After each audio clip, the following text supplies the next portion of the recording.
Assalamualaikum warahmatullahi wabarakatuh. Saya Sela Putri Nurjanah dari Prodi PGMI UIN Sunan Ampel Surabaya, kelas 4B dengan NIM D07218025 akan menjelaskan tentang salah satu metode pembelajaran PKN di SD atau FI, yaitu metode diskusi untuk memenuhi tugas ujian akhir semester genap 2020. Terima kasih, selamat menyaksikan. Pembelajaran PKN merupakan salah satu pelajaran pokok di sekolah yang bertujuan untuk mengembangkan kecerdasan warga negara dalam dimensi spiritual, rasional, emosional, dan sosial, mengembangkan tanggung jawab sebagai warga negara, serta mengembangkan anak didik berpartisipasi sebagai warga negara supaya menjadi warga negara yang baik. Kemampuan menguasai metode pembelajaran merupakan salah satu persyaratan utama yang harus dimiliki guru. Nah, sebelumnya perlu diketahui bahwa metode pembelajaran adalah suatu proses penyampaian materi pendidikan kepada peserta didik yang dilakukan secara sistematis dan teratur oleh tenaga pengajar atau guru. Metode yang dipilih dalam pembelajaran PKN MISD harus disesuaikan dengan karakteristik tujuan pembelajaran PKN, karakteristik materi pembelajaran PKN, situasi dan lingkungan belajar siswa, tingkat perkembangan dan kemampuan belajar siswa, waktu yang tersedia, dan kebutuhan siswa itu sendiri. Salah satu metode yang dapat diterapkan dalam pembelajaran PKN SD atau MI yaitu metode diskusi, baik diskusi dengan teman sebangku atau dengan teman sekelas.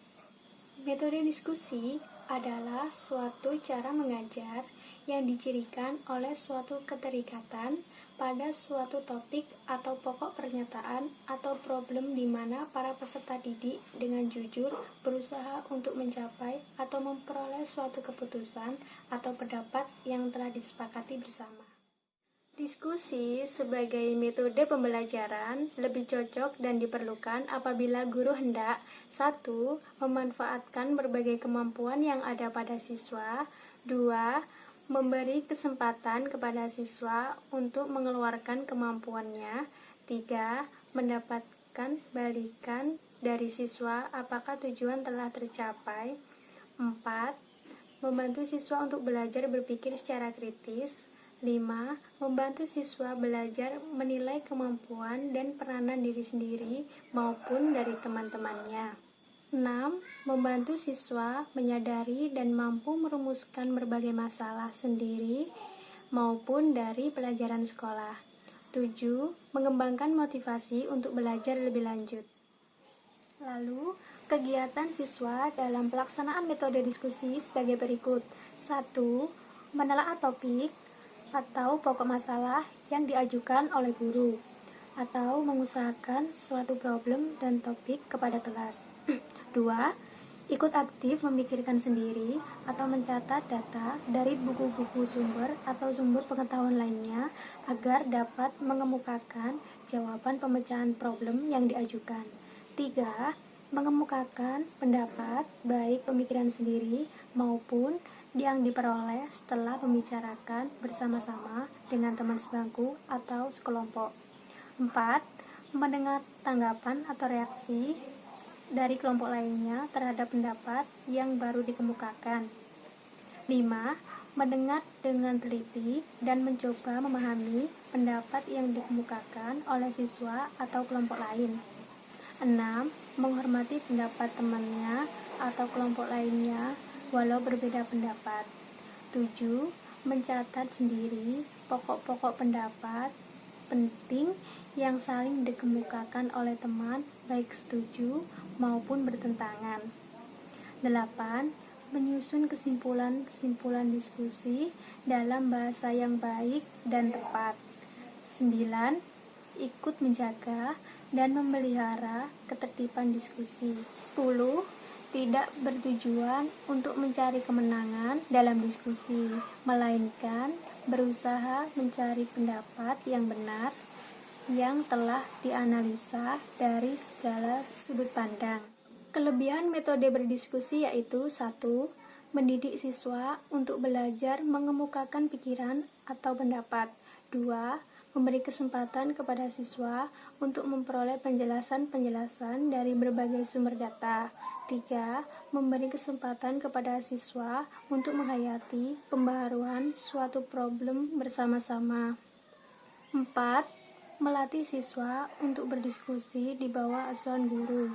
5. Merangsang siswa untuk ikut mengemukakan pendapat sendiri, menyetujui atau menentang pendapat teman-temannya. 6. Membina suatu perasaan tanggung jawab mengenai suatu pendapat, kesimpulan, atau keputusan yang akan atau telah diambil. 7. Mengembangkan rasa solidaritas atau toleransi terhadap pendapat yang bervariasi atau mungkin bertentangan sama sekali. 8. Membina siswa untuk berpikir matang-matang sebelum berbicara. 9. Berdiskusi bukan hanya menuntut pengetahuan, sikap, dan kefasihan berbicara saja, tapi juga menuntut kemampuan berbicara secara sistematis dan logis. 10. Dengan mendengarkan semua keterangan yang dikemukakan oleh temannya, pengetahuan dan pandangan siswa mengenai suatu problem akan bertambah luas. Sedangkan kelemahan metode diskusi yaitu 1. Tidak semua topik dapat dijadikan metode diskusi, hanya hal-hal yang bersifat problematis saja yang dapat didiskusikan. 2. Diskusi yang mendalam memerlukan banyak waktu. 3. Sulit untuk menentukan batas luas atau kedalaman suatu uraian diskusi. 4. Biasanya tidak semua siswa berani menyatakan pendapat, sehingga waktu akan terbuang karena menunggu siswa mengemukakan pendapatnya. 5. Pembicaraan dalam diskusi mungkin didominasi oleh siswa yang berani dan telah biasa berbicara. Siswa pemalu dan pendiam tidak akan menggunakan kesempatan untuk berbicara. 6. Memungkinkan timbulnya rasa permusuhan antar kelompok atau menganggap kelompoknya sendiri lebih pandai, serba tahu daripada kelompok lain, atau menganggap kelompok lain sebagai saingan, lebih rendah, remeh, atau lebih bodoh. Penerapan metode diskusi dapat dilihat pada RPP yang sudah saya buat pada minggu sebelumnya, materi keberagaman sosial, ekonomi, dan budaya masyarakat Indonesia, kelas 6, semester 2, yang terdapat pada bagian inti. Yang pertama, guru meminta peserta didik mengamati gambar keberagaman sosial, ekonomi, dan budaya masyarakat Indonesia pada slide PowerPoint yang telah ditampilkan oleh guru. 2. Peserta didik mengemukakan pendapatnya tentang gambar yang diamati tersebut. Lalu, guru memberikan pertanyaan yang sifatnya memancing pengetahuan peserta didik terkait gambar yang diamati. Lalu, guru meminta peserta didik mendiskusikan dengan teman sebangku terhadap pesan gambar yang diamati.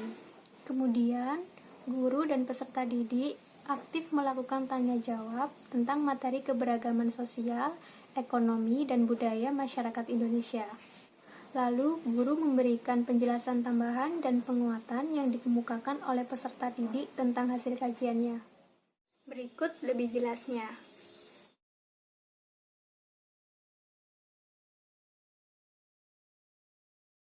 Sekian penjelasan saya mengenai metode diskusi dalam pembelajaran PKN di SD atau MI. Kurang lebihnya saya mohon maaf. Wassalamualaikum warahmatullahi wabarakatuh. Yeah!